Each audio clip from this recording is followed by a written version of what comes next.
bonjour ou bonsoir, tout dépend à quelle heure vous écoutez ce podcast de l'Odigimédia.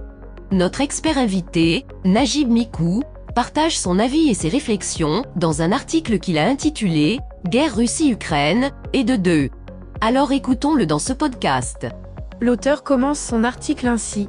En ce 24 février de l'année dernière, la Russie est entrée en guerre contre l'Ukraine.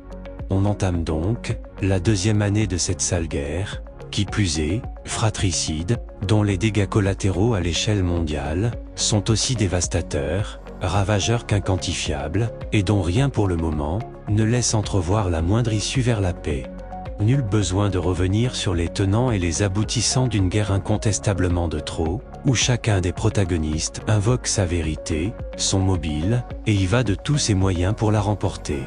Si aucune raison ne sera jamais suffisante pour justifier une guerre, les drames d'aucune guerre depuis la nuit des temps n'ont jamais suffi pour éviter celle d'après. L'auteur poursuit son article ainsi. L'histoire de l'humanité est finalement réduite à des guerres successives, interminables, entrecoupées de moments de paix de très courte durée.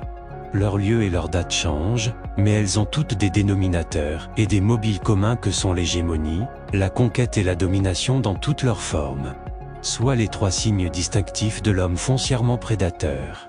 Si le génie humain a multiplié les prouesses dans les domaines scientifiques et technologiques pour améliorer constamment son bien-être, il a totalement raté la prouesse de faire régner et durer la paix dans le monde. Il faut par conséquent se résoudre à l'amère réalité que la culture n'a rien pu changer à la nature humaine et que la guerre comme la mort fait partie de la vie. Quel gâchis! Quelle incohérence!